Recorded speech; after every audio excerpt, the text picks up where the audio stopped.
What has happened to the children branded as witches? First, Krishnan Guru Murthy and Carl Dinnan with Channel 4 News. A new front opens in the global media war. Murdoch tries to burst Google's bubble, but is he living in cloud cuckoo land?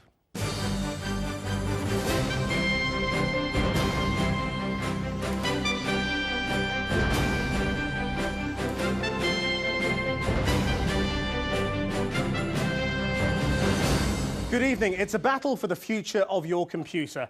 Ever since Google became the most popular search engine in the world, Microsoft has been trying to get back into the action. And now it's reported to be trying to hook up with one of the biggest publishers in the world, Rupert Murdoch. Reports in the Financial Times say Microsoft is talking to Murdoch about paying him for exclusive access to his newspaper articles, so people have to use Microsoft's Bing search engine to find something instead of Google. Tonight, is it the first serious challenge to Google's dominance, or is it consumers who should be really worried? Also tonight, the battle to be the biggest internet search engine moved to a new phase today, with major content providers starting to take sides.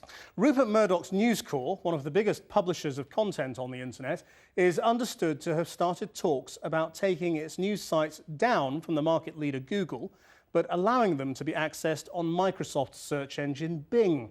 De-indexing is the term being used. The move, if it comes to fruition, would start a process of putting a value on material published online and could lead to the internet search engines paying publishers to access their content. Here's our business reporter, John Sparks. Rising high above the others, Google has established itself as the preeminent search engine. Not everyone's happy, though. Newspaper tycoon Rupert Murdoch wants to take it down a notch and deflate the good ship Google. And how's he going to do that? Well, he's going to deny them access to news. It's always been an expensive business, but in the old days, newspaper executives could always count on customers paying a subscription or handing over their change at the newsstand for all that's fit to print. Of course, publishers like Mr. Murdoch's News Corp, which owns 5 UK titles, now put their stories on the internet, and search engines like Google get us to what we're interested in quickly and efficiently. And of course, we don't pay a penny. And that's something Rupert Murdoch likens to theft. The people who just simply pick up everything and run with it and steal our stories, we say they steal our stories, they just take them. Is that Google? Without payment. Well, there's Google, there's Microsoft, there's Ask.com, there's a whole lot of people. Funnily enough, it's now understood that News Corp is talking to one of those search engines, Microsoft's Bing, about doing a deal. It would work like this. If you want to read a story from, say, The Times or The Sun, you would have to use Bing to search on their pages. It would have exclusive rights to News Corp titles. Use Google to search and, well, you'd have to read something else. It's a risky move for News Corp. Google remains a key source of traffic for its online publications. Around a quarter of those who read The Sun and The Times do so through Google. Still, the thing keeping up all newspaper executives at night is this. Lots of people go on the web to get their news, but the advertisers haven't followed them online. It's called the 10% problem. Online editions attract millions of users, but generate less than 10% of a newspaper's total advertising revenue. Local and regional papers in the UK earned £180 million from online ads last year, while print editions generated £2.3 billion. And in the United States, online advertising earned $3.1 billion in revenue. Traditional newspaper ads, however, brought in nearly $35 billion. Rupert Murdoch will expect a fat check from Microsoft for an exclusive deal with Bing, yet leading internet entrepreneurs say it's a mistake. People won't change their behaviour if a handful of newspapers are listed or indexed with only one search engine. I mean, basically, I don't think that people are going to go, oh, because this one particular site is indexed over here, not here, I'm going to shift all of my search behavior. Very unlikely. Well, it certainly isn't wise for us. From our perspective, the best thing we could possibly do is just open the doors as wide as possible. That's what's worked for us. Google said the same thing today in a statement. Newspapers are better off with them than without them. Mr. Murdoch, however, thinks it's clearly time to choose his own friends.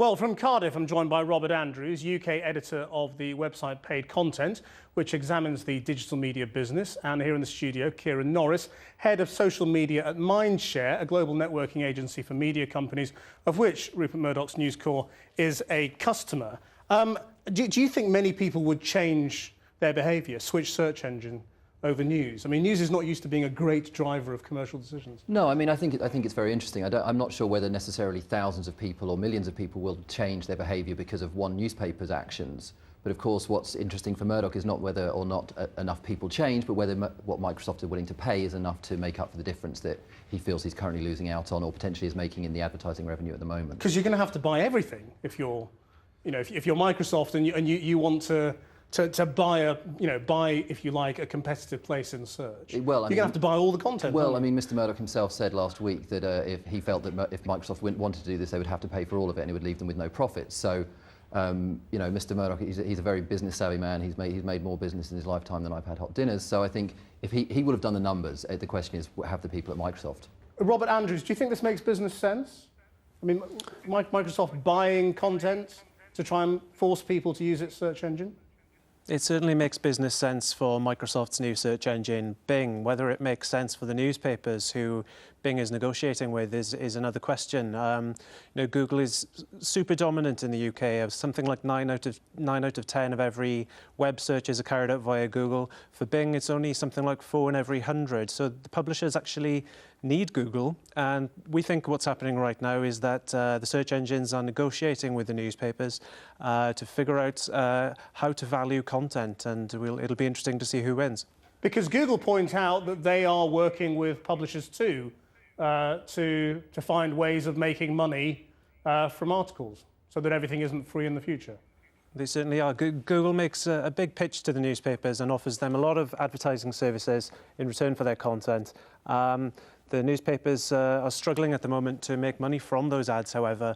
The decision for them is, do they take a big lump sum payment from the likes of Microsoft, or do they stick it out and hope that the advertising economy will turn up again? Kieran Norris, I mean, what would happen to the advertising? Because presumably websites who... Well, suppose you're the Times website and Microsoft have paid you to be searched through Bing. Presumably you're still going to run advertising. Well, this is another question that, again, I would imagine they've done the numbers on. I mean, another option that's been looked at, of course, is the idea of micropayments and actually charging the consumer to have access to the content. And certainly what the people at the Times have said there is that they feel that people who are willing to pay for the content are a better customer for the advertisers, and therefore will actually be worth higher values, and there'll be a better yield. So I think the idea that he's going to put all of his sort of eggs in one basket, so to speak, is perhaps slightly premature. And how sort of much is this about a grudge between Microsoft and Google, and Microsoft trying to get back in on the action? I don't think any of this is grudge. I don't think the shareholders allow sort of grudges. I think we saw with the sort of when Microsoft tried to buy Yahoo last year, and Yahoo resisted kind of out of almost for ideological reasons, and now they're having to go back cap in hand, and the price is much lower. So, but there is a grudge between Murdoch and Google, because he's constantly having a go at them. I don't think there's any grudge between Murdoch and Google. I mean, Mr. Murdoch was quite happy He's described them as parasites, but he was also quite happy to take $500 million off them several years ago to provide advertising on MySpace. I think it's a bargaining position. I think I think a lot of people in the industry realise that something needs to happen, and what they're looking for Mr. Murdoch is kind of trying to lead the charge and hoping, I think, that other people will follow him.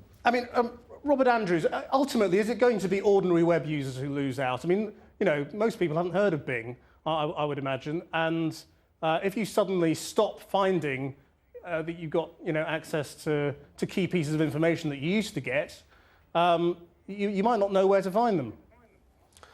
It could be the consumers that lose out. I don't think anyone wants a situation where particular search engines have exclusive deals with particular publishers. We might be back to the bad old days as in digital music, where you couldn't use tracks downloaded from Apple's iTunes store on your particular music player device. Now you can with MP3, but I don't think the newspaper business should repeat those mistakes. But do you think in general, having talked a great deal about openness on the internet, we're now moving in the other direction? We could very well end up with a fragmented landscape if the kinds of talks we're hearing about today actually come to pass. But I don't think it's a foregone conclusion yet. I agree with Kieran. I think there's a lot of negotiating going on right now, and ultimately the newspapers will need to realise that they still need Google. And Kieran Norris, I mean, is this something that will eventually spread way beyond news? I mean, we talked about sort of music being, an important thing on the internet, but I mean, presumably, in theory, this applies to every piece of content. Well, I mean, this is the whole problem we faced. I mean, again, I think the interesting thing is that the anniversary that's been overlooked this year because of sort of Tiananmen Square and the Berlin Wall is it's 20 years since the internet was invented. So we've only had 20 years to invent new business models for industries that have been going for hundreds of years. And I think the argument is still yet to be decided. I think sort of MySpace Music and Spotify, and they're all trying to find the same answer. How do we get people to pay for content? And just very briefly in a word, who do you think is going to win, Microsoft or Google? Google. And the same question to you, Robert. Microsoft or Google, who'll win? I think everyone will win because I don't think we'll end up with the exclusive deal situation. OK. All right, thank you very much indeed, both of you, for joining us.